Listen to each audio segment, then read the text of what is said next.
Bismillahirrahmanirrahim. Assalamu alaikum, dear student.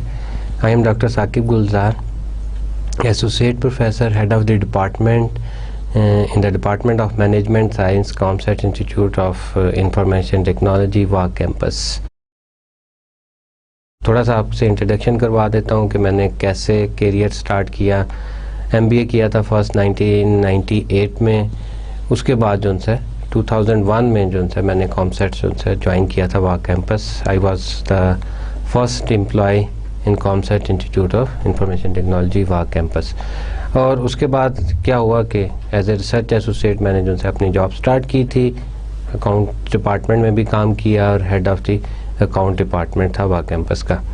उसके बाद 2004 में जो है मुझे जो है स्कॉलरशिप मिला and then I went to China for PhD and in 2007 में जो है वापस आया और रीज्वाइन किया कॉमसेट्स को एज एन असिस्टेंट प्रोफेसर। उसके बाद क्या हुआ कि 2011 में जो है मैंने अप्लाई किया फॉर एसोसिएट प्रोफेसर और मेरी प्रमोशन जो है वो होगी एसोसिएट प्रोफेसर और हेड ऑफ द डिपार्टमेंट की। मैं आपको जो है सब्जेक्ट जो आपको पढ़ाऊँगा उसका कोर्स कोड है MGT 430 financial accounting and reporting. इसके लिए आपको जिस बुक की ज़रूरत होगी मिक्स एंड मिक्स की जो बुक है, और बाकी जब आपको कोर्स आउटलाइन मिलेगी उसमें भी जो है आपको पता चल जाएगा कि बुक कौन सी है। मिक्स एंड मिक्स की बुक होगी, जो लेटेस्ट एडिशन है, यू कैन बाय इट, और हम सारा डिटेल से इसमें पढ़ेंगे। लेट्स सी कि जो अकाउंटिंग है हमारा ये कोर्स है, ये किन चीज़ों पे बेस करता है। आज का लेक्चर जो हमारा है ये ओवरऑल आपको इंफॉर्मेशन बताएगा कि इस सब्जेक्ट में क्या क्या चीज़ें जो है वो शामिल होती हैं और हमें जो है क्या क्या काम जो है इसमें करने होंगे, और why we are going to study this subject, why this subject is so important. Let's see accounting information for decision making. जैसे आपको जो है नाम से ही पता चल रहा है, फर्स्ट चैप्टर जो है आज हम स्टार्ट करेंगे।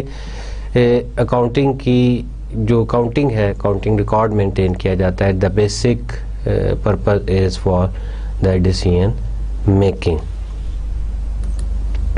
Primary objective of this subject is to develop your ability to understand and use the accounting information।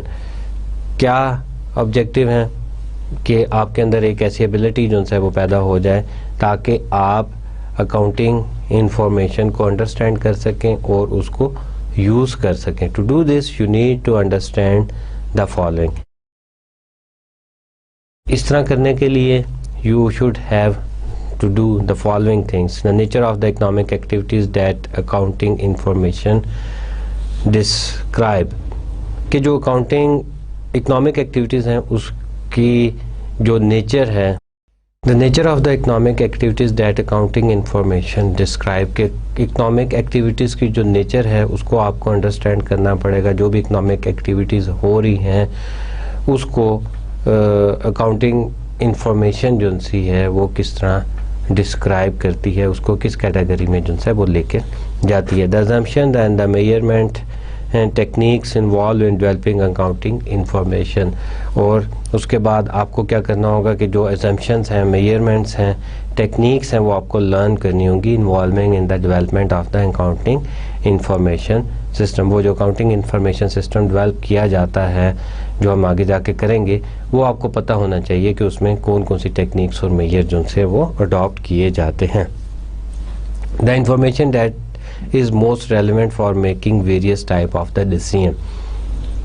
जो बेसिक पर्पज़ है इस कोर्स का वो ये है कि आप अकाउंटिंग इंफॉर्मेशन सिस्टम या अकाउंटिंग रिकॉर्ड्स को मेंटेन करते हैं for the purpose of to make economic decision. और इकोनॉमिक डिसीजन कौन लोग लेते हैं?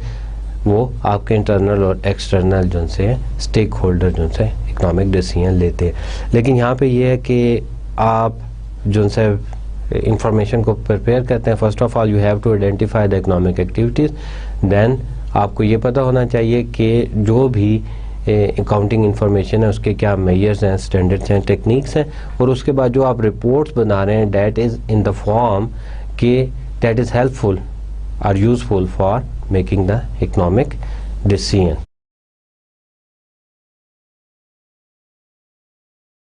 This is the accounting cycle या अकाउंटिंग प्रोसेस जिसको कहा जाता है. Accounting process is the much better कि how economic activities are generated and how the transaction are recorded. The accounting links decision maker with economic activities.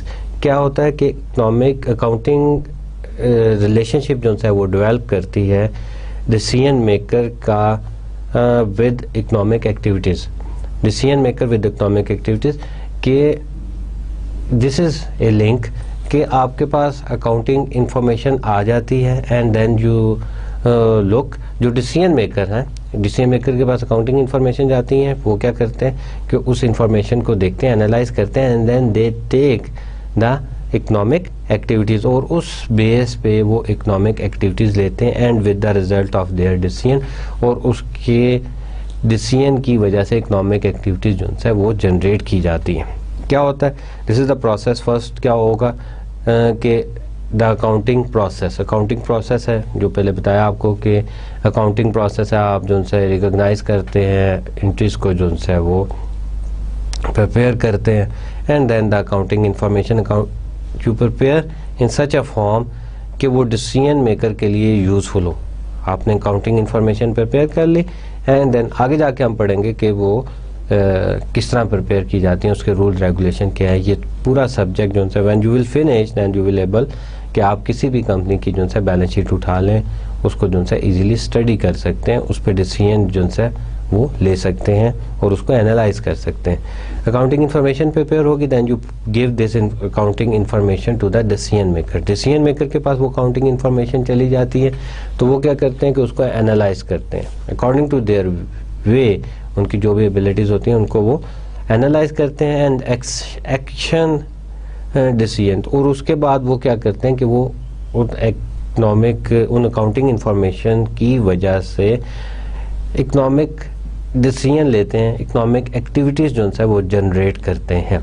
या तो वो invest करते हैं या फिर वो जो है स्टेप लेते हैं जो रिलेट करता है इकोनॉमिक एक्टिविटीज़ से. इकोनॉमिक एक्टिविटीज़ वो एक्टिविटीज़ होती हैं जिसमें आपकी मनी इन्वॉल्व हो, पैसा इन्वॉल्व हो, डॉलर हो, रुपीज़ हो, पाउंड हो, येन हो. और उसके बाद क्या होता है, अगेन जब इकोनॉमिक एक्टिविटीज़ होगी तो अकाउंटिंग प्रोसेस जो है वो रिकॉर्ड किया जाता है और उसके बाद फिर अकाउंटिंग इन्फॉर्मेशन बनाई जाती है. फिर डिसीजन जो है मेकर उस इंफॉर्मेशन को यूज़ करते हैं एंड देन ये टेक डिसीजन और फिर इकोनॉमिक एक्टिविटीज़ होती हैं और ये प्रोसेस इस तरह चलता जाता है. टाइप ऑफ बिजनेसेस में we have 3 types of the business. Manufacturing business वो बिजनेस होते हैं जिसमें कोई चीज़ बनाई जाती है, मैन्युफैक्चर की जाती है. जैसे we have one example, not one example, we have so many example. जैसे जनरल मोटर है. जनरल मोटर जो है वो क्या करती है कि make cars, trucks and van. Manufacturing करती है, कार बनाती है, ट्रक बनाती है और वैन्स बनाती है. इंटेल आपके जो है कंप्यूटर चिप्स बनाते हैं, कंप्यूटर के जो है मदरबोर्ड बनता है and so on. Boeing jet aircraft, Boeing company जो है वो क्या करती है कि जेट एयरक्राफ्ट जो है वो बनाती है. नाइकी का क्या है कि नाइकी जो है कंपनी वो शूज़ बनाती है और एथलीट के जो है वो क्या करती है, कपड़े बनाती है और मुख्तलिफ चीज़ें जो है वो बनाती है. कोका कोला क्या है, कोका कोला कंपनी जो है मैन्युफैक्चर बेवरेजेस, वो बेवरेजेस जो है वो बनाती है और जो है वो सप्लाई करते हैं. सोनी की कंपनी क्या करती है, stereos and television, laptop and so on. बहुत सारी चीज़ें जो हैं सोनी की, जैसे लैपटॉप आपका है, टीवी जो है सोनी के जो है LED, LCD और स्टीरियो जो हैं they are very famous for the Sony. तो ऐसी कंपनीज जो कोई चीज़ मैन्युफैक्चरिंग करती हैं, बनाती हैं, तो that's come under the categories of manufacturing business. उसके बाद हमारे पास आ जाता है मर्चेंडाइजिंग बिजनेस. अब मर्चेंडाइजिंग बिजनेस क्या किया जाता है, उसमें होता यूँ है कि जब चीज़ मैन्युफैक्चर हो जाती है तो वहाँ से चीज़ बाय करके एक प्रॉपर प्लेस पे उसको सेल किया जाता है. मर्चेंडाइजिंग जो उनसे वो क्या करते हैं कि वो चीज़ों को बनाते नहीं हैं, वो just bring it as ready to sell and put in the shop और उसको सेल कर दिया जाता है। जैसे वॉलमार्ट है, जनरल मर्चेंडाइजर कंपनी है, आपके पास जो है पाकिस्तान में जो है मेट्रो स्टोर जो है they are general merchandising company. तो ये क्या करते हैं कि प्रोडक्ट, फिनिश प्रोडक्ट लेकर आते हैं and then they sell it to the retailer. Wholesale से प्रोडक्ट उठाते हैं, मैन्युफैक्चर से प्रोडक्ट उठाते हैं, अपने पास रखते हैं and then they sell it. तो वो ऐसा जो बनी बनाई प्रोडक्ट्स जो है वो लेकर आते हैं और सेल करते हैं लोगों को, रिटेलर को, तो वो मर्चेंडाइजिंग जो है कराते हैं। इनका काम जो है वो मैन्युफैक्चरिंग नहीं होता। उसके बाद क्या हुआ, वॉलमार्ट की एक एग्जांपल है, टॉयज आर अस जो है वो टॉयज जो है वो बच्चों के बनाते हैं। सर्किट सिटी कंज्यूमर इलेक्ट्रॉनिक्स के लिए, लैंड एंड्स जो है एप्पल्स जो है वो कपड़ों की जो है वो प्रोडक्ट जो है काफ़ी मशहूर हैं। Amazon.com internet, books, music, video, retailer, इसके पास जो है आपको बहुत सारी किताबें और वो सारा कुछ जो है मिल सकता है। उसके बाद हमारे पास थर्ड टाइप ऑफ बिजनेस आ जाता है, that is the service business. उसमें आपके पास डिज्नी का आ जाता है। डिज्नी का एंटरटेनमेंट जो है आपको प्रोवाइड करती है। डेल्टा एयरलाइंस ट्रांसपोर्टेशन के लिए जो है काफ़ी फेमस है all over the world. Marriott hotel hospitality और लोडिंग में जो है they are very famous. PC को ले लें, सरीना को ले लें, सो ऑन। पाकिस्तान में बहुत सारे इस तरह के 5 स्टार होटल हैं, they are involve in the services business के, वो सर्विसेज हॉस्पिटैलिटी प्रोवाइड करते हैं। उसके अलावा there are so many financial services provide की जाती हैं, टेलीकम्युनिकेशन की सर्विसेज प्रोवाइड की जाती हैं, जिस तरह आपके पास यू फोन है, टेलीनॉर है, जैज है, these all are providing the telecommunication services. तो जो सर्विसेज प्रोवाइड करते हैं वो आपके सर्विसेज बिजनेस में आते हैं। There are 3 types of business organisation, that is the type of business. Now we are talking about the type of organization. There are 3 types of organization: proprietorship, partnership and corporation, right? So we will discuss it in detail. A proprietorship is owned by an individual. क्या होता है proprietorship? क्या होता है कि जिसमें business जो है वो ओन किया जाता है, मालिक जो है वो सिंगल 1 पर्सन होता है। जैसे अगर आप देखेंगे आपके मोहल्ले में जो मार्केट में जो बाज़ार है उसमें जो जनरल स्टोर है उसमें क्या होता है कि मालिक जो है वो एक बंदा है, वही आता है, दुकान खोलता है, चलाता है, उसने एक आधा जो है वो लड़का रखा होता है जो चीज़ें डाल के देता है या जो उससे लेबर का काम लेता है। जब मालिक जो है ऑनर 1 सिंगल पर्सन होगा तो उसको हम क्या कहेंगे कि सोल प्रोप्राइटरशिप का नाम दिया जाता है। जितने भी टाइप्स ऑफ ऑर्गेनाइजेशन है there are certain advantages and disadvantages. तो लेट्स सी के एडवांटेजेस क्या क्या और डिसएडवांटेजेस क्या क्या। एडवांटेजेस में क्या है, easy in organisation, small scale business होता है, it's very easy to organise. एक शॉप है, छोटा सा कमरा है, उसमें शॉप जो सी है, छोटी सी प्लेस है, उसमें एक शॉप खुली हुई है, इट्स ईजी टू मॉनिटर किया जा सकता है, चीज़ों को देखा जा सकता है, जो वर्कर है उसको भी मॉनिटर किया जा सकता है, इलेक्ट्रिसिटी की कॉस्ट कम आती है, so many things, quite easy to organise. You don't need specialise service for each product, आप इजीली उसको मैनेज कर सकते हैं। Low cost of organising, same जो है ऑर्गेनाइजिंग ईजी इन ऑर्गेनाइजिंग और कॉस्ट जो सी है वो भी उसकी लो होती है, उसमें कोई ज़्यादा कॉस्ट आपको बियर नहीं करनी पड़ती। शॉप अगर आपकी अपनी है यू डोंट हैव टू पे। अगर आप शॉप रेंट पे ले लेते हैं आपको 10,000, 12,000, 15,000 देने पड़ते हैं अकॉर्डिंग टू द लोकेशन। और उसके बाद बिजली का बिल वो भी थोड़ा आता है as compare to the other large companies. इसके अलावा डिसएडवांटेजेस की अगर बात की जाए तो limited source of financial resources, limited sources होते हैं कि आपके पास लिमिटेड रिसोर्सेज होते हैं। If you want to invest the huge amount of money then the resources are limited, उसमें लिमिटेड सोर्सेज होते हैं, आपको जो है वो प्रॉब्लम आती है। And this most important thing that is the unlimited liability. The liability is unlimited, it's mean कि जो ऑनर है उसकी पर्सनल प्रॉपर्टी भी सेल की जा सकती है in case of liability. Liability को पे करने के लिए उसकी पर्सनल जो एसेट्स हैं उनको भी सेल किया जा सकता है। अनलिमिटेड लाइबिलिटी, जो ऑनर की पर्सनल एसेट्स हैं उसको पे कर, पर्सनल एसेट्स हैं वो लाइबिलिटी को पे करने के लिए जो है वो यूटिलाइज किए जा सकते हैं। The liability is not limited to up to the business, के जो बिजनेस कर रहा है उस तक लिमिटेड नहीं है। उसके अलावा अगर बिजनेस के एसेट्स को सेल भी कर दिया जाता है फिर भी उसकी लाइबिलिटीज पे नहीं होती, तो देन उसके पर्सनल एसेट जो है उनको सेल किया जाएगा और फिर जो है उसकी लाइबिलिटीज पे की जाएंगी। Let's talk about the partnership.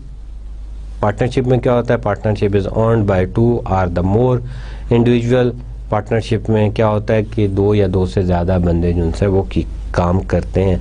अब होता क्या है कि सम टाइम आपने देखा होगा कि जी जो ये जर्नल स्टोर है थोड़ा सा बड़ा है, शॉप से ज़रा बड़ा है, तो उसमें कहा जाता है कि जी हमने पार्टनरशिप की, हमने शराकत की, हम 2 बंदे जिनसे मिल के काम कर रहे हैं, हम दोनों ने जिनसे मिल के पैसे इन्वेस्ट किए हैं। So in that case is called when the owner is more than 2%, that's called the partnership। उसमें पार्टनरशिप में क्या होता है? certain advantages, disadvantages। advantages में क्या है? more financial resources than a proprietorship। financial resources जो से आपके पास इंक्रीज कर जाते हैं। अगर आपके पास 50 लाख रुपए हैं तो 50 लाख रुपए सेकंड पर्सन जो से इन्वेस्ट करते हैं। No you have 1 million, you have 10 million rupees, आपके पास जो है 1 करोड़ रुपये, और आप 1 करोड़ रुपये जो है वो बिजनेस में इन्वेस्ट कर रहे हैं।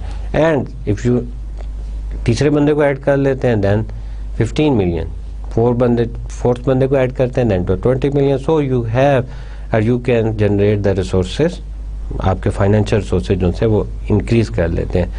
एडिशनल मैनेजमेंट स्किल जो है वो आपके पास आ जाती है। एडिशनल मैनेजमेंट स्किल ये होता है कि जब सोल प्रोप्राइटरशिप था तो उसमें एक बंदा ऑनर होता है, अब उसने क्या करना है? उसने चीज़ें बाय भी करनी है, सेल भी करना है, उसको मैनेज भी करना है। So it's little difficult to manage whole the activities, although it's easy अगर स्मॉल है, लेकिन अगर उसको लार्ज स्केल पे लेके जाता है तो थोड़ी सी प्रॉब्लम आती है। बट इन पार्टनरशिप में क्या होता है कि अगर वो लार्ज स्केल में ले जाए तो then they are more than 1 person, 2 होते हैं, 3 होते हैं, 4 होते हैं, तो उसमें क्या किया जाता है कि the other person have other skills. उसमें क्या हो सकता है कि मे भी एक बंदा आपके दोस्त है, उसकी जो है मार्केटिंग स्किल अच्छी है, कम्युनिकेशन स्किल अच्छी है, तो वो कम्युनिकेट अच्छा कर लेता है, लोगों को कन्विंस कर लेता है, तो आपकी प्रोडक्ट जो है बड़ी अच्छे तरीके से सेल हो सकती है। आपके पास स्किल है, यू कैन बार्गेन, आप उसको बार्गेन कर सकते हैं, बार्गेनिंग वाली स्किल आपके पास है, देन क्या हो सकता है कि आप लो कॉस्ट पे प्रोडक्ट को जो है वो बाय कर सकते हैं।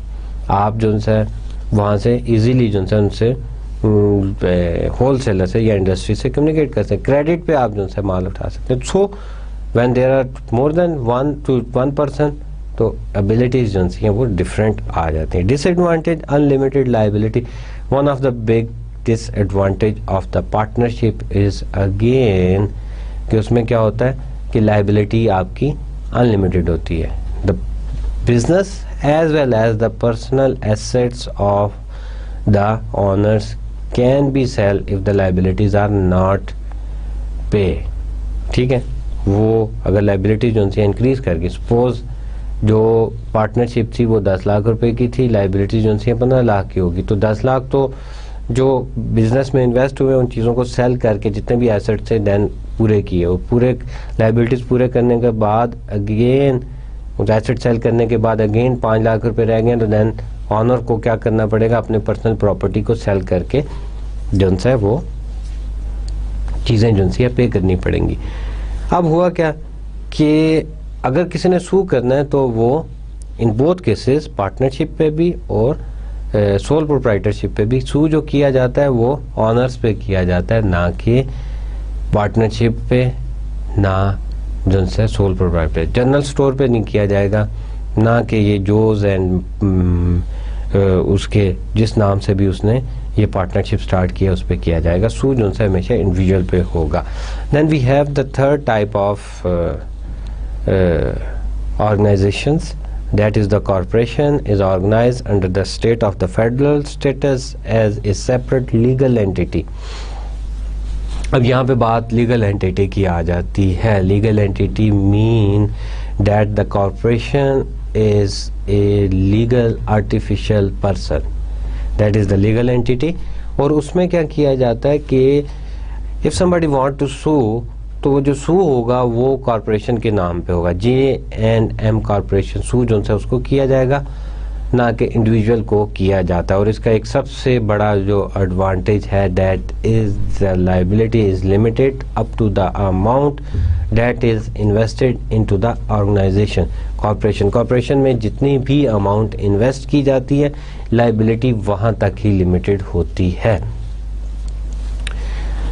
और उसमें क्या होता है कि आपकी जो पर्सनल प्रॉपर्टी है, जो ऑनर की पर्सनल प्रॉपर्टी है, वो सेल आउट नहीं की जाती for the payment of liability. In case कि आपकी लायबिलिटीज़ पे करने के लिए आपने जो कॉरपोरेशन बनाई है उसके एसेट्स सफिशेंट नहीं हैं, तो आपकी पर्सनल प्रॉपर्टी नहीं सेल आउट की जाएगी. This is the.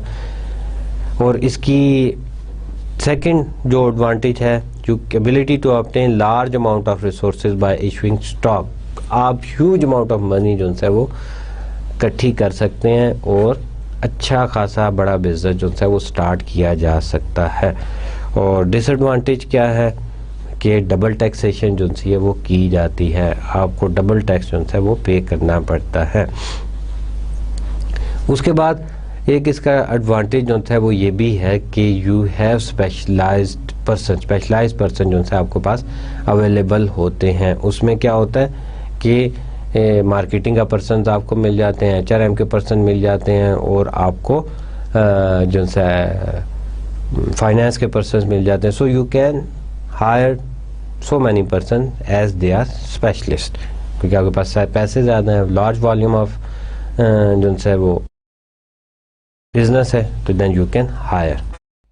बिजनेस की टाइप्स भी हमने पढ़ ली, और उसके बाद हमने ऑर्गेनाइजेशन की भी टाइप्स पढ़ ली, कितनी टाइप की ऑर्गेनाइजेशन होती है. Now we will talk about the business strategy. Business strategy क्या होती है? First of all you have to study the strategy. Business strategy is an integrated set of plan and action designed to enable the business to gain an advantage over its competitors, and in doing so to maximize its profit. अब ये क्या किया जाता है, एक set of plan है, integrated plan जो है वो डेवलप किया जाता है.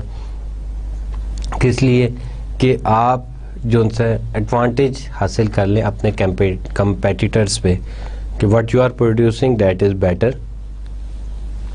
तभी आपको जो है कंपेटिटर्स पे एडवांटेज जो है मिल सकता है. मार्केटिंग स्ट्रेटजी आपकी बेटर हो सकती है. आप जो है उनको कन्विंस जो है वो अच्छे तरीके से करें, and to do so doing so and maximise the it profit. और सबसे प्राइमरी ऑब्जेक्टिव किसी भी बिजनेस का क्या होता है शॉर्ट रन में, that is to maximise profit, और लॉन्ग रन में to maximise health. Short run में जो ऑब्जेक्टिव होता है maximise profit, and long run में मैक्सिमाइज हेल्थ किया जाता है. तो जो भी ऐसा प्लान जो है डेवलप किया जाए कि कंपेटिटर्स एडवांटेजेस मिल जाएं और प्रॉफिट अर्न किया जाए, तो उसको हम बिजनेस स्ट्रेटजीज का नाम देते हैं. तो business strategy under a low cost strategy में क्या किया जाता है? Business design and produce product are the services of acceptable quality at a cost lower than that of its competitors. क्या किया जाता है? वॉलमार्ट और साउथ वेस्ट एयरलाइन की एग्जांपल जो सी है इन्होंने दी है इंटरनेशनल एग्जांपल. क्या होता है कि लो कॉस्ट स्ट्रेटजी अडॉप्ट की जाती है कि आप ऐसी चीज़ें डिज़ाइन करते हैं या प्रोड्यूस करते हैं प्रोडक्ट और सर्विसेज जो एक्सेप्टेबल क्वालिटी में हो, आपके कंपेटिटर्स की क्वालिटी के मुताबिक हो, और the cost is low as compare to your competitor, तो that is called the low cost strategy. इसमें वॉलमार्ट है, जैसे हमारे मेट्रो स्टोर है, मेट्रो स्टोर ने क्या किया, वही प्रोडक्ट आपको ओपन मार्केट में एक्सपेंसिव मिल रही होती हैं, वहाँ पर आपको वो प्रोडक्ट जो है वो सस्ती मिल रही है, because they bought the product direct to the industry, direct to the manufacture से वो प्रोडक्ट उठाते हैं और अपने शोरूम में अपने जो है स्टोर में ला कर वो सेल कर देते हैं, और जब डायरेक्ट सेल करते हैं लार्ज क्वांटिटी में तो उनको जो है वो ज़्यादा चीप पड़ती है. So this strategy is called a low cost strategy. Then we have the differential strategy. A business design and produce product or the services that possess unique attributes or characteristics which customers are willing to pay a premium price. अब क्या करते हैं कि वो अपनी product में ऐसी attribute जो है वो पुट कर देते हैं, ऐसे करेक्टरिस्टिक पुट कर देते हैं, ऐसी क्वालिटीज़ पैदा कर देते हैं, अट्रैक्टिवनेस पुट कर देते हैं, जिसकी वजह से क्या किया जाता है कि the peoples are willing to pay premium. Premium mean they are paying to extra amount. जैसे आपके लिए एक एग्जांपल दी जा सकती है आईफोन की. IPhone cost 65,000 70,000 rupees in Pakistan. i4 जो सा आप लेते हैं उसमें उन्होंने ऐसी क्वालिटीज़, ऐसे करेक्टरिस्टिक्स डालनी है, the people are willing to pay more money. उसके अलावा लैपटॉप्स हैं, लैपटॉप्स देख लें, सोनी के लैपटॉप देख लें, IBM के लैपटॉप्स देख लें, उनका एक नाम है, एक स्टैंडर्ड्स है और उनकी कोई ऐसी करेक्टरिस्टिक्स हैं जिसकी वजह से the peoples are willing to pay more money. और इसके अलावा गाड़ियों में आप ले लें, होंडा की ले लें, टोयोटा की ले लें, उसके अलावा मर्सिडीज़ ले लें, लेमोजीन ले लें, सो मैनी कार्स जिसमें ऐसे करेक्टरिस्टिक्स उनसे डाल दिए जाते हैं, कंफर्टेबल बना दी जाती हैं. BMW ले लें कि जिसमें क्या किया जाता है कि customers are willing to pay more money और प्रीमियम, कि ठीक है इस गाड़ी में ये क्वालिटीज़ हैं, I am willing to pay more money. तो that strategy is called a differential strategy, जिसमें you do something different than the competitor. A value chain is the way a business add value for its customer by processing input into product or the services. उसमें value जो है वो add कर दी जाती है. Input, then business process, and then the product are the services and the customer value, कि वो कस्टमर के लिए वैल्यू जो है रखते हैं. बिजनेस स्टेक होल्डर की बात करते हैं. यहाँ तक तो हमने पढ़ लिया. अब ये है कि स्टेक होल्डर जो है वो कौन होते हैं. आपने काफ़ी दफ़ा ये वर्ड जो है वो सुना होगा कि stakeholders, business stakeholder जो हैं. A business stakeholder is a person or entity having an interest in the economic performance of the business. अब इसमें बात क्या की जा रही है कि this can be a person or entity mean some organisation, government भी हो सकती है या कोई फर्म्स भी हो सकती हैं. Having an interest in the economic performance of a business, के जो इकोनॉमिक परफॉर्मेंस होती है किसी बिज़नेस की, उसमें जो भी लोग इंटरेस्ट लेते हैं उनको स्टेक होल्डर कहा जाता है.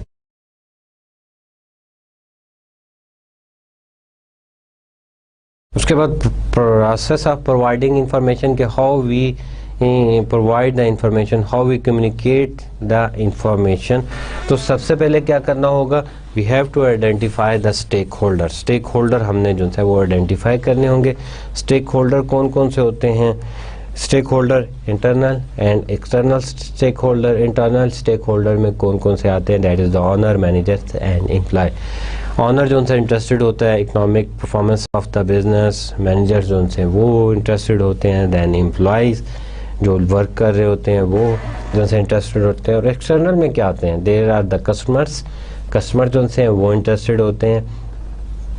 क्रेडिटर्स वो लोग होते हैं जो अदर दैन द ऑनर्स, जो बिजनेस में पैसे इन्वेस्ट करते हैं, वो जो उनसे इंटरेस्टेड होते हैं. And then the government is an entity, वो इंटरेस्टेड होती है कि हमारे मुल्क में जो भी बिज़नेस हो रहे हैं उनमें उनकी इकोनॉमिक परफॉर्मेंस क्या है. क्योंकि अगर तमाम बिजनेसेस की economic performance, the majority of the business की इकोनॉमिक परफॉर्मेंस अच्छी होंगी तो आपकी GDP, ग्रॉस डोमेस्टिक प्रोडक्ट जो सी कंट्री की, वो इंक्रीज़ करती है. जब आपने स्टेक होल्डर आइडेंटिफाई कर लिए तो उसके बाद आपने क्या किया? Assess stakeholder informational need, कि स्टेक होल्डर को कौन सी इंफॉर्मेशन की ज़रूरत होती है. स्टेक होल्डर आइडेंटिफाई कर ली. अब डिफरेंट किस्म के स्टेक होल्डर हैं, इंटरनल हैं, एक्सटर्नल हैं. So the each type of stakeholder required different information. तो हब के लिए डिफरेंट इंफॉर्मेशन होती है, तो तब आपने कंप्रीहेंसिव जो है वो इंफॉर्मेशन जो है डेवलप करनी होती है ताकि सब स्टेक होल्डर जो है वो सेटिस्फाई हो सके। थर्ड स्टेप में क्या होगा, design the accounting information system to meet the stakeholder need. जब आपने आइडेंटिफाई कर ली नीड, तो फिर आप क्या करते हैं कि अकाउंटिंग इंफॉर्मेशन सिस्टम प्रिपेयर करते हैं ताकि स्टेक होल्डर की नीड पूरी हो सके, मीट किया जा सके। रिकॉर्ड, अब वो अकाउंटिंग इंफॉर्मेशन सिस्टम बन गया, उसके बाद फोर्थ नंबर पे क्या हुआ, record economic data about the business activities and event. क्या वो सिस्टम तो बन गया, अब उस सिस्टम में वो सारे इकोनॉमिक रिकॉर्ड, इकोनॉमिक परफॉर्मेंस जो है, इकोनॉमिक एक्टिविटीज़ रिकॉर्ड की जाएंगी for whole year, for whole month, ताकि इकोनॉमिक परफॉर्मेंस को एवेल्युएट किया जा सके। तो इकोनॉमिक डाटा जो है उस सिस्टम में पुट किया जाता है। देन क्या किया जाता है, prepare accounting report for the stakeholders. अब वो डाटा पुट कर दिया जाता है, हर economic, each and every transaction, each and every economic activities को उस अकाउंटिंग सिस्टम में रिकॉर्ड किया जाता है। पैसे कहाँ से आ रहे हैं, कहाँ खर्च किए जा रहे हैं, किसको दिए जा रहे हैं, everything is recorded in that economic system. और उसके बाद उसी अकाउंटिंग सिस्टम से प्रिपेयर की जाती हैं accounting reports for the stakeholder. Accounting reports जो सी है, फाइनेंशियल रिपोर्ट्स जो सी है, वो प्रिपेयर की जाती हैं for the stakeholder. And then the accounting information system वो प्रिपेयर करके and then they given to the stakeholder, internal और एक्सटर्नल स्टेक होल्डर्स को दी जाती हैं ताकि क्या किया जा सके, शुरू में हमने पढ़ा था, so they can take the economic decision, वो जो सा डिसीजन लें and then they will take some economic activities, action लेंगे, इकोनॉमिक एक्टिविटीज़ होगी, अगेन वो प्रोसेस जो है वो चलता रहेगा।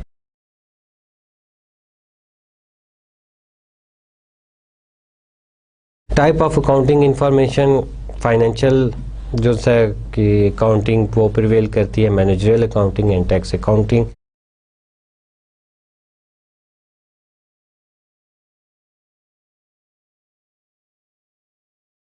इंफॉर्मेशन सिस्टम में क्या क्या आ जाता है, तो इंफॉर्मेशन यूज़र कौन कौन से होते हैं, investor, creditor, manager, honours, customers, employees, regulatory agencies, SEC, IRS। उसके बाद कॉस्ट एंड रेवेन्यू डिटर्मिनेशन वो कैसे की जाती हैं, job costing, process costing, sales, assets में क्या क्या, एसेट और लाइबिलिटी में क्या क्या चीज़ें आ जाती हैं, plant and equipment, loan and equity, receivable, payable and cash, cash flows में operating, financing and investing activities, ये सारी आ जाती हैं।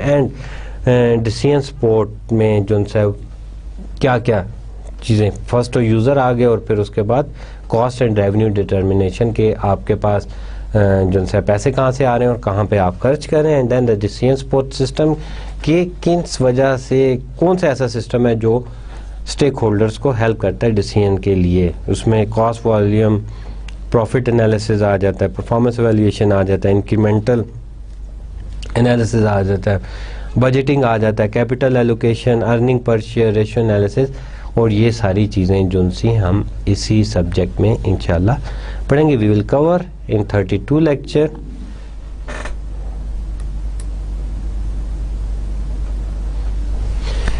The basic function of an accounting system क्या होता है, interpret and record the business transaction. क्या किया गया कि जो से आपने पेमेंट रिसीव की, suppose you are manufacturing the cars, तो आपके पास पेमेंट आई है and then you sell the car to the other person. क्या हुआ, इंटरप्रेट किया आपने और रिकॉर्ड की बिजनेस ट्रांजैक्शन को। तो इसमें this is one of the activities कि क्या हुआ कि आपके पास जो से कैश इनफ्लो हुआ और गाड़ी आपकी आउटफ्लो हो गई। तो आगे जाके जो है हम इसके रूल्स रेगुलेशन जो है वो सारे पढ़ेंगे कि किस तरह जो है इसको रिकॉर्ड किया जाता है। It's quite easy, not difficult, just 5 or 6 rules. अगर वो आपको आ जाते हैं then you can understand the whole accounting system, उसमें आपको प्रॉब्लम नहीं होगी। जब आपने इंटरप्रेट कर लिया और रिकॉर्ड कर लिया बिजनेस ट्रांजैक्शन को, then classify similar transaction into useful report. तो इस ट्रांजैक्शंस को जब सारी ट्रांजैक्शन रिकॉर्ड हो जाती हैं तो उसको एक यूजफुल रिपोर्ट में प्रिपेयर किया जाता है। Summarise and communicate information to the decision maker, और जब वो समराइज कर ली जाती है and then it give to the decision maker को वो पुट कर दी जाती है। अब बात करते हैं the objective of the external financial report. The primary external user of the financial information are the investor and creditor. अब क्या होता है कि इन्वेस्टर और क्रेडिटर जो से हैं, they are the major stakeholder of the business, और they are interested in the cash flow prospectus, they are interested in the business. वो क्या देखते हैं, return on investment. Return on investment जो है वो चेक किया जाता है। इन्वेस्टर वो होते हैं जो आपके शेयर्स, आपके बिजनेस के शेयर्स को परचेज करते हैं। Actually they are the owner, they are the part of the owner, मतलब जितना उन्होंने इन्वेस्ट किया होता है उतने वो पार्टनर्स होते हैं, ऑनर्स होते हैं। They are interested in return on investment, return on investment पे होते हैं। क्यों वो रिटर्न ऑन इन्वेस्टमेंट कैसे की जाती है, that is the periodic dividend. Dividend जो at the end of the year, जब बाहर के मुल्कों में क्या होता है कि क्वार्टरली डिविडेंड डिक्लेयर किया जाता है और दिया जाता है, तो वो उसमें इंटरेस्टेड होते हैं। और return on investment and return of investment, of का मतलब ये होगा sales of the ownership at a future date, कि कुछ लोग क्या करते हैं कि स्टॉक मार्केट में इन्वेस्टमेंट करते हैं, किसी भी कंपनी से शेयर लिए और दे आर एक्सपेक्टिंग कि कुछ अरसे के बाद, महीने के बाद, 2 महीने के बाद इसकी प्राइसेस जो सी है वो इंक्रीज कर जाएंगी, तो then they plan to sell it.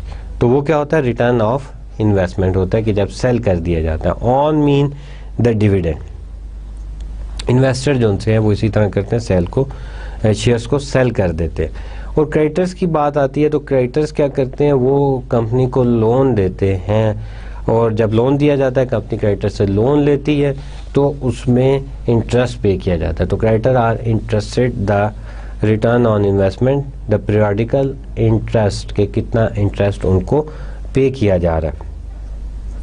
और उसके बाद रिटर्न ऑफ इन्वेस्टमेंट मीन के repayment of the loan at a future date, के फ्यूचर में कब जो है वो लोन वापस किया जाएगा, राइट। और जो इन्वेस्टर होते हैं, दे आर इंटरेस्टेड इन कि जब प्राइसेस बढ़ जाती हैं तो वो सेल कर देते हैं। क्रेडिटर्स का क्या होता है कि वो जब कितने अरसे के बाद उनको पैसे जो है वो वापस मिलेंगे। Objective of the financial report is specific objective and the general objective information about the economic resources, claim to the resources and change in the resources and claim। अब स्पेसिफिक क्या होते हैं, information about the economic resources, के economic resources कहाँ से आ रहे हैं, क्लेम टू द रिसोर्सेज, किन्होंने ये रिसोर्सेज प्रोवाइड किए हैं, and then any change in the resources and the claim, के कितने चेंजेस जो से रिसोर्सेज और क्लेम में आ गई हैं।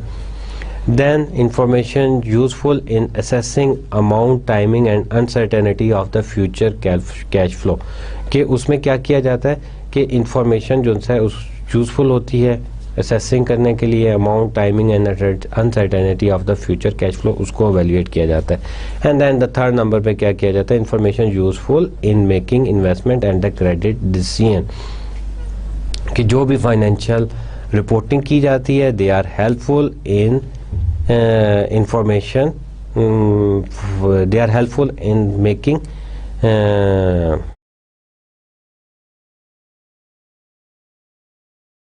थर्ड नंबर पे क्या किया जाता है कि information useful in making investment and the credit decision, की इन्वेस्टमेंट की जाए और क्रेडिट डिसीजन मीन के या तो ऑनर्स बन जाएं या कंपनी को लोन दे दिया जाए। तो ये सारी चीज़ें जो से ये भी चेक की जाती हैं। द प्राइमरी फाइनेंशियल स्टेटमेंट जो सी है वो कौन कौन सी होती हैं, तो इसमें हमारे पास जो भी फाइनेंशियल स्टेटमेंट, जो अकाउंटिंग इंफॉर्मेशन सिस्टम होता है, जब उसमें ट्रांजैक्शन इंटरप्रेट करते हैं, रिकॉर्ड करते हैं, तो उसके बाद जो है फाइनेंशियल स्टेटमेंट प्रिपेयर की जाती है उन ट्रांजैक्शन की बेस पे, उन इकोनॉमिक एक्टिविटीज़ की बेस पे। तो we have balance sheet, income statement and cash flow statements. These are the three basic accounting, these are the three basic financial statement. अब इसमें क्या होता है कि बैलेंस शीट में क्या किया जाता है कि आपकी तीन चीज़ें जो सी बैलेंस शीट में आती हैं।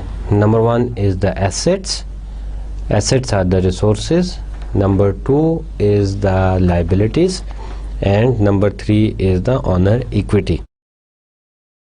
एक साइड पे आपके रिसोर्सेज आ जाते हैं and that is the left side, left side पे आपके एसेट्स आते हैं, दे आर द रिसोर्सेज, और राइट साइड पे आपकी लाइबिलिटीज़ आती हैं, resources provided by. So balance sheet is always balance, दोनों साइडें उसकी बराबर होती हैं। Resources are provided by and resources are in the business. If resources are provided 10,000, business में कितने होंगे? 10,000 होंगे। उसके बाद हमारे पास आ जाती है इनकम स्टेटमेंट। इनकम स्टेटमेंट में जो है क्या किया जाता है, आपके जो है वो रेवेन्यू और एक्सपेंसेस को रिकॉर्ड किया जाता है। रेवेन्यू और एक्सपेंसेस जो आपकी इकोनॉमिक एक्टिविटीज़ होती हैं उससे जो भी अर्न किया जाता है रेवेन्यू, और उन रेवेन्यू को अर्न करने के लिए जो भी एक्सपेंस किए जाते हैं वो आपके इनकम स्टेटमेंट में रिकॉर्ड किए जाते हैं। The statement of cash flow, statement of cash flow आपको शो करती है कैश जो है वो जनरेट किया जाता है, आर जो है कैश यूटिलाइज किया जाता है from three types of activities, operating, financing and investing activities. आगे जाके हम इसको डिटेल से पढ़ेंगे। Financial statement, a lens to view business, financial reporting, financial state, financial statement क्या करती है कि चीज़ों को ब्रॉडर करके जो है वो दिखा देती है कि what the business is doing and how the business is doing, is it going well और नॉट। यू कैन जज it from the financial statement.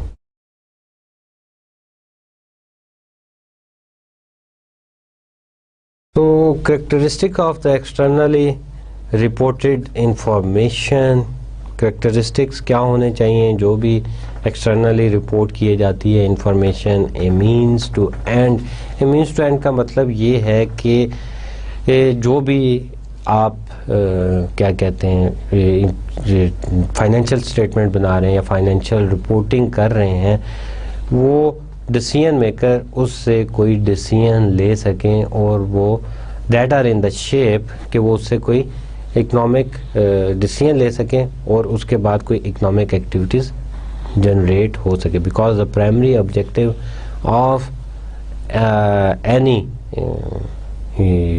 Financial reporting is to make to take decision, और decision कौन लेते हैं? They are taken by the stakeholder, के decision जो है वो स्टेक होल्डर रहते हैं। तो मीन टू एंड कि वो उस डिसीजन मेकर को किसी नतीजे पे, किसी रिजल्ट पे पहुंचा सके। Broader than the financial statement, financial statement से ब्रॉडर होना चाहिए, हिस्टोरिकल इन नेचर के प्रीवियस इंफॉर्मेशन भी उसमें चलनी चाहिए, result from the inexact and approximate measures के आपके प्रॉपर रिजल्ट होने चाहिए, base on the general purpose assumption, जो भी अजम्पशंस हैं उस पर बेस करना चाहिए, and usefulness enhance via explanations के उसको यूज़फुल होना चाहिए और उसमें एक्सप्लेनेशन जो सी है, if certain things are not self explanatory, उसको सेल्फ एक्सप्लेन नहीं हो रही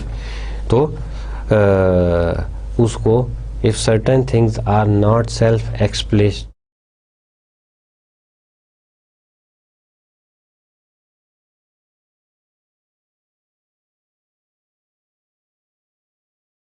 कि रिपोर्टिंग में क्या होना चाहिए कि यूज़फुलनेस एनहांस्ड वाया एक्सप्लेनेशन, कि एक्सप्लेनेशन की वजह से मतलब वो यूज़फुल होनी चाहिए और सेल्फ एक्सप्लेन होना चाहिए उसमें, ताकि वो जो है इजीली समझ आ सके जो डिसीजन मेकर हैं, स्टेक होल्डर्स हैं।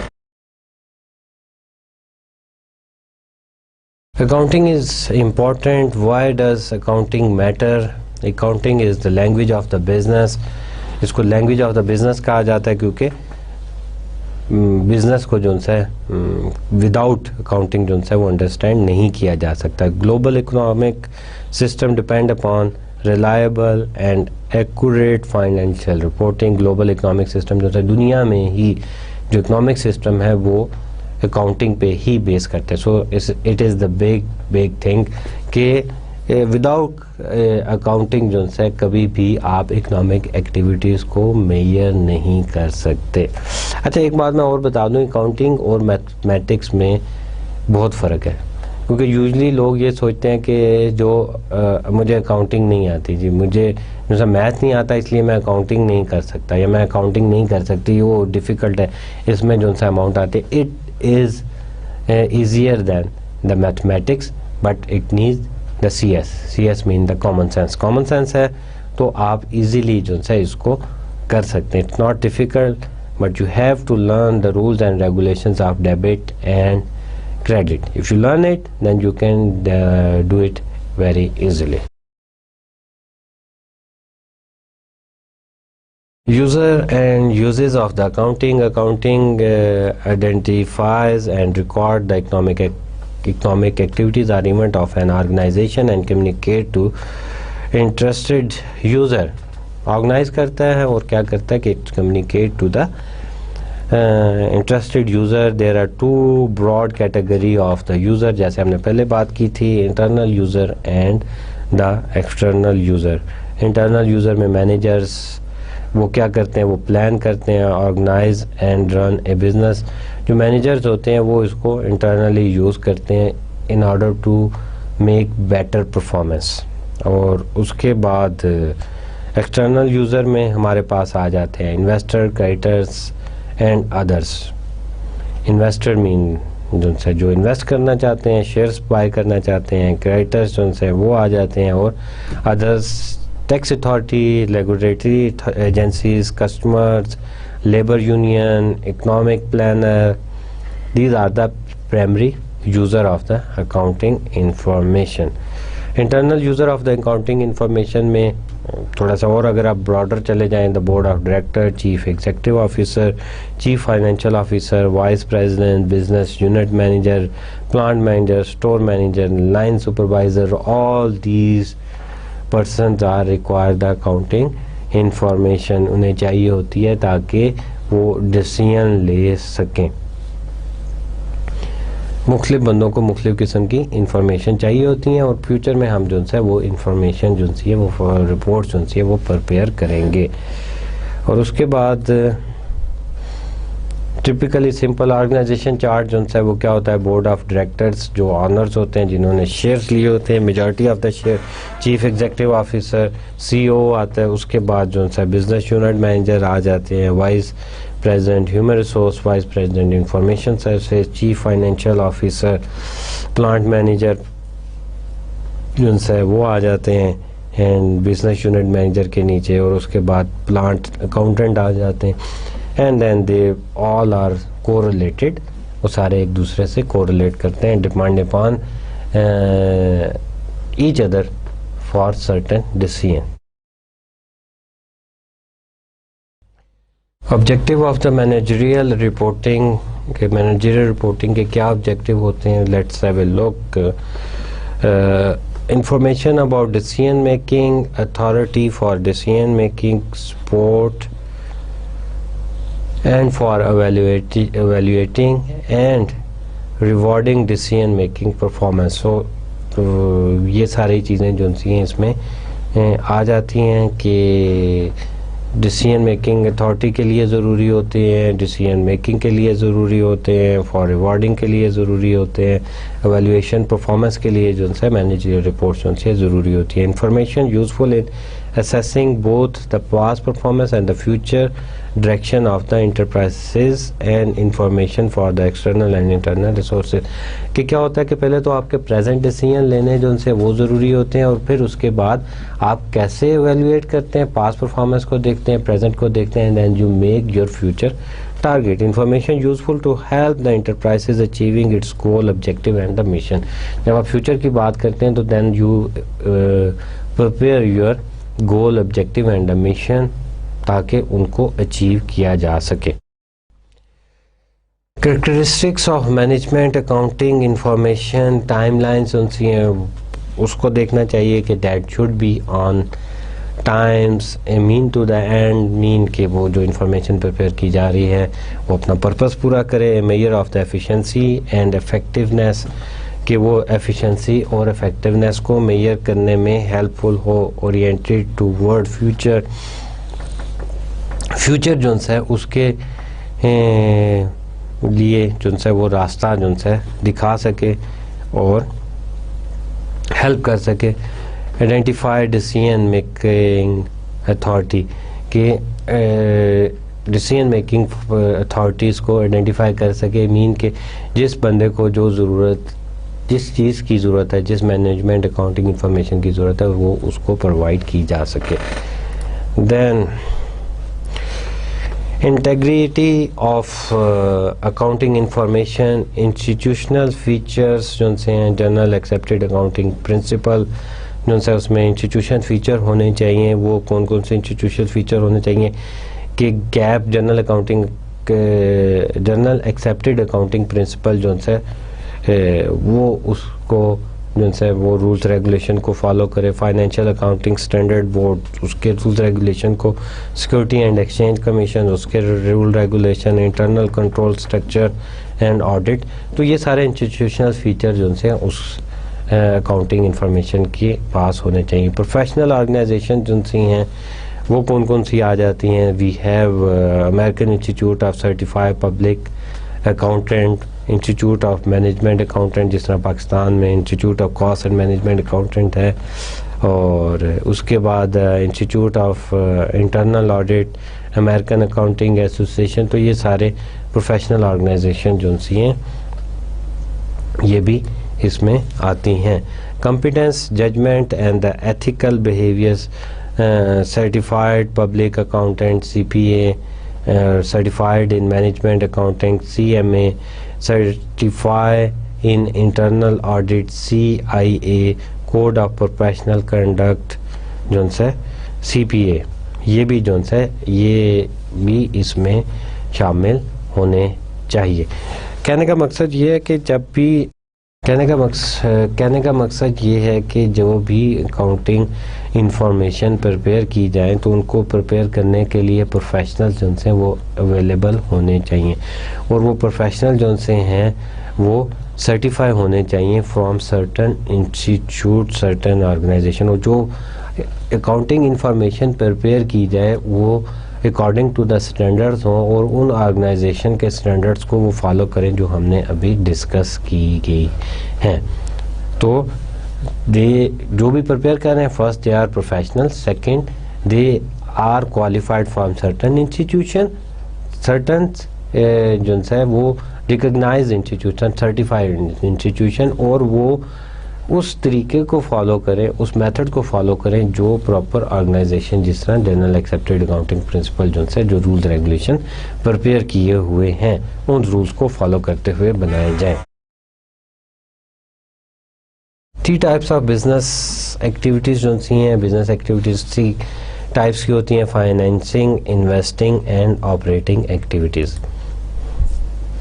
फाइनेंसिंग एक्टिविटीज़ की बात करते हैं, obtaining and repaying funds to finance the operation of the business. Financing activities क्या करती है कि आप फाइनेंसिंग एक्टिविटीज़ में कौन कौन सी एक्टिविटीज़ शामिल होती हैं कि आप जो है फंड ऑब्टेन करते हैं और उसको रीपे करते हैं for the operation of the business. Example, borrow money and repaying loan, selling and repurchase share equity. तो ऐसी एक्टिविटीज़ जो आपके ऑपरेशंस टू फाइनेंस ऑपरेशन को फाइनेंस करने के लिए हायर की जाती है, मतलब जिसमें आप लोन लेते हैं, क्या कहना चाहिए, मुख्तलिफ ऑर्गेनाइजेशन से, मुख्तलिफ पर्सन से, तो ऐसी एक for the operation of the business, तो उसको हम क्या कहते हैं, फाइनेंसिंग एक्टिविटीज़ का नाम देते हैं। अपने बिज़नेस के अंदर आप फाइनेंस कर रहे होते हैं। इन्वेस्टिंग एक्टिविटीज़ को कैसे जो सा मेजर किया जाता है, obtaining the resources are the assets need to operate the business for a long term. Investing activities कौन सी होती हैं कि जहाँ पर आप एसेट्स में इन्वेस्टमेंट कर रहे होते हैं, एसेट जो है वो परचेज कर रहे होते हैं टू ऑपरेट द बिज़नेस को चलाने के लिए। एग्जांपल जो इसमें अवेलेबल है, purchase are the sales of the investment, purchase are the sales of long lived assets such as property, plant, equipment and intangible asset. तो ये सारे जब परचेज या सेल किए जाते हैं तो तब उसको क्या कहते हैं, इन्वेस्टिंग एक्टिविटीज़ कहा जाता है। And then the operating activities. Operating activities are the main day-to-day activities of the business. Example, revenue, expenses and the related accounting. अब ऑपरेटिंग एक्टिविटीज़ में क्या होता है कि आपके जो डे टू डे बिजनेस होता है, मतलब डे टू डे जो एक्सपेंसेस होते हैं in order to generate the revenue, वो आपके ऑपरेटिंग एक्टिविटीज़ में आते हैं। आगे जाके हम ये सारी चीज़ें डिटेल में पढ़ेंगे, लेकिन आज का जो लेक्चर है that is based on the journal कि हमने वो क्या क्या काम करने हैं इस सब्जेक्ट के अंदर, इस कोर्स में। तो दीज आर द जर्नल्स जो आपको जनरल इन्फॉर्मेशन प्रोवाइड की जा रही है। बाकी आगे लेक्चर्स में हम इसको डिटेल से पढ़ेंगे तो तब आपको मोर क्लियर हो जाएंगे। मैं भी आपको बहुत सारी चीज़ें ऐसी हों जो आपके लिए नहीं हों, just like revenue, expenses, operating activities. तो जो हम बाकी लेक्चर्स जो है वो पढ़ते जाएंगे, करते जाएंगे, डिलीवर होते जाएंगे, तो आपको वो चीज़ें जो सी हैं ज़्यादा क्लियर होती जाएंगी। फाइनेंशियल स्टेटमेंट्स कौन कौन सी होती हैं, statement of earning, also call the income statement, जो है उसमें क्या होता है, report the result of the operation for a specific period of time. उसमें स्टेटमेंट ऑफ अर्निंग या इनकम स्टेटमेंट में क्या किया जाता है, इस पर मैंने आपको पहले भी बताया था इस लेक्चर के शुरू में, जिसमें रेवेन्यू की बात की जाती है कि रेवेन्यू जो है वो कहाँ से जनरेट हुआ और उस रेवेन्यू को जनरेट करने में कितने आपके एक्सपेंसेस इंकर्ड हुए, कितने आपने खर्चा किया है। तो that is called the income statement. Statement of retain earning क्या होता है, report the changes in retain earning for a specific period of time. Retain earning ये होता है कि किसी भी हम ज़्यादातर ये फाइनेंशियल अकाउंटिंग एंड रिपोर्टिंग में ऑर्गेनाइजेशन की बात करेंगे। Third type of the organisation, जो नाम सोल प्रोप्राइटर की भी समटाइम बात होगी, पार्टनरशिप की होगी, लेकिन मेजॉरिटी जो बेस करती है वो हम कॉरपोरेशन की बात करेंगे कि कॉरपोरेशन में क्या किया जाता है। तो स्टेटमेंट ऑफ रिटेन अर्निंग की जब बात करते हैं तो कॉरपोरेशंस क्या करती हैं कि लीगल एंटिटी है ना, तो उसने प्रॉफिट अर्न किया और उस प्रॉफिट में से कुछ पैसे दे दिए और कुछ रख लिए। जो पैसे बिजनेस में रखे जाते हैं that is called the retain earning. Statement of earning जो है उसमें क्या क्या आता है, रेवेन्यू जो है रेवेन्यू आते हैं, and expenses and net earning are loss जो है वो मेंशन किया जाता है। रेवेन्यू में हमारे पास जो है rises from the sales of product are the services, जो आप प्रोडक्ट आर सर्विसेज को सेल कर रहे होते हैं वो आती हैं। Result in an inflow of the assets, जो इनफ्लो ऑफ द एसेट जो है results and inflow of the asset, कि जो एसेट की वजह से इनफ्लो होता है, मतलब आप जो सर्विसेज जो है सेल कर रहे हैं या प्रोडक्ट सेल कर रहे हैं उससे जो रेवेन्यू जनरेट हो रहा है वो आ रहा है। और expenses the cost of the asset consume are the services use to generate revenue, कि उस रेवेन्यू को जनरेट करने के लिए क्या एक्सपेंसेस बियर किए वो आपके पास आ जाते हैं। एंड देन नेट अर्निंग और लॉस, तो जब रेवेन्यू को एक्सपेंसेस उसमें से माइनस कर दिए जाते हैं then you will have the net earning और द लॉस। तो लॉस तब होगा जब आपका रेवेन्यू कम होगा, एक्सपेंसेस ज़्यादा होंगे, और अर्निंग जो सी प्रॉफिट कब होगा जब आपके रेवेन्यू ज़्यादा होंगे और एक्सपेंसेस कम होंगे।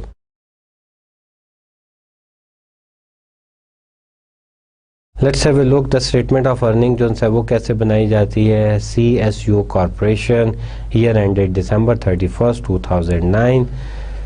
स्टेटमेंट ऑफ अर्निंग में फर्स्ट क्या करते हैं, you have to mention the name of the company.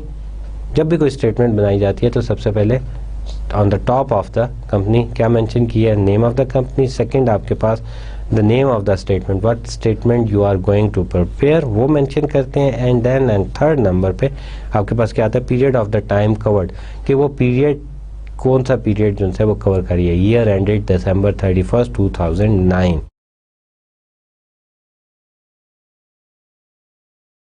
List revenue जो से आपके पास आ जाता है, जैसे we have one example.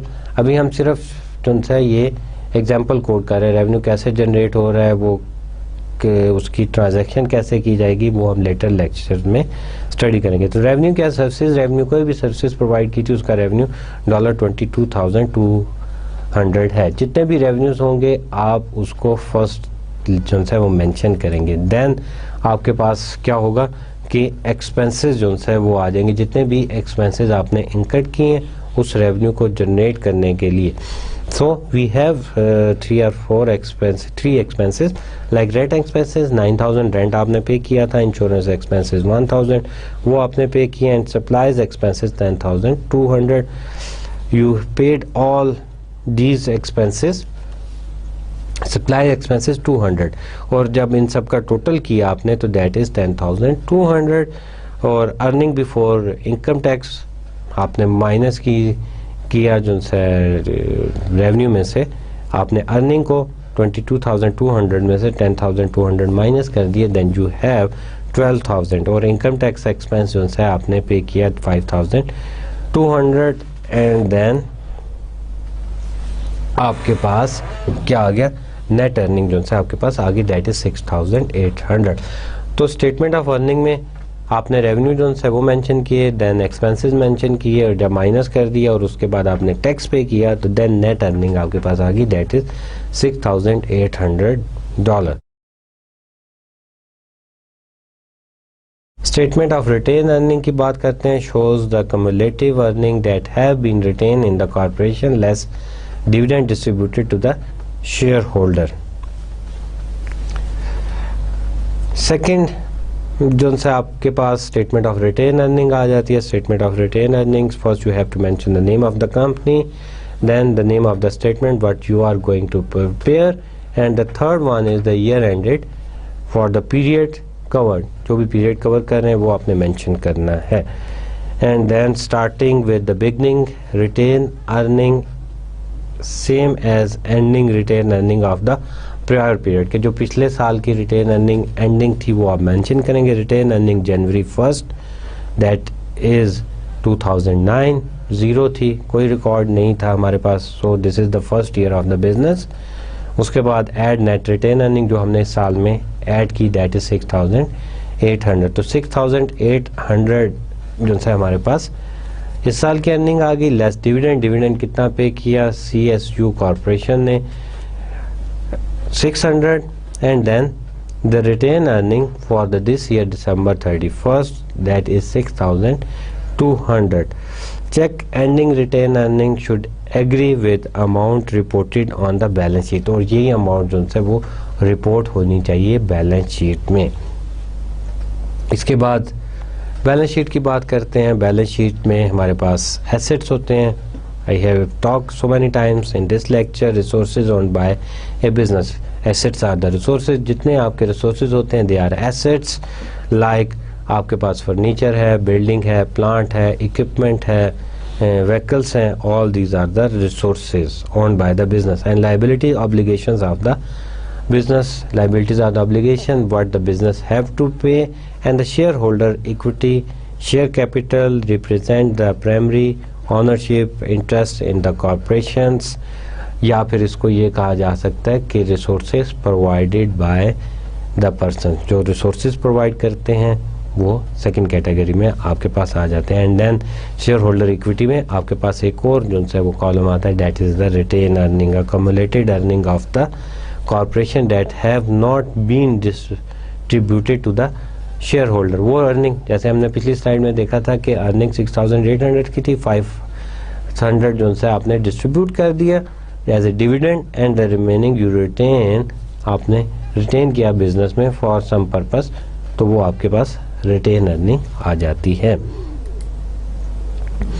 So the third is the balance sheet. You have to mention the name of the corporation, then the name of the statement what you are going to prepare, and third is the date as at a specific point in the time, on the time when you are preparing this statement, वो आपने mention करनी है। Let's have a look. The list the assets and total. Assets की list आपने बनानी होगी। Assets आपके पास कौन कौन से हैं? Cash is an assets. We have cash 1400, account receivable जो आपने पैसे लोगों से रिसीव करने हैं, that is also an asset 4000, supplies that is 1800, equipment that is 16000, so total assets is 23200. You list out all the assets and then liabilities and shareholder equity. Liabilities are the obligation you have to pay, account payable 2000, note payable 5000, so the total liabilities are 7000, तो आपने उसको list down कर लिया। And then the shareholder equity. Shareholder equity में आपके पास common share जिनसे हैं that is 10,000, आगे जाके डिटेल से पढ़ेंगे common shares, preferred stock and so on, ये क्या क्या होते हैं। और 10,000 के आपके पास कॉमन शेयर आ गए। और रिटेन अर्निंग जो हमने स्टेटमेंट ऑफ रिटेन अर्निंग बनाई थी उसमें हमारे पास 6,200 आ रहे थे और वही यहीं पे हमने मेंशन किए हैं। Retain earning total shareholder equity 16,200। Shareholder equity 16,200 इसलिए है कि ये जो रिटेन अर्निंग की है that is the right of the honours, जो जिन लोगों ने इन्वेस्टमेंट किया ये भी उन्हीं का पैसा है, तो इसीलिए इसको शेयर होल्डर इक्विटी में मेंशन किया जाता है। The total liabilities and the shareholder equity 23,200। मैंने आपको लेक्चर के शुरू में बताया था the assets are always equal to the liabilities. Asset are the resources and the liabilities are the resources provided by, so here it is verify assets 23,200 and the total liability is 23,200. 7,000 liabilities and honor equity is 16,200, so the total is 23,200.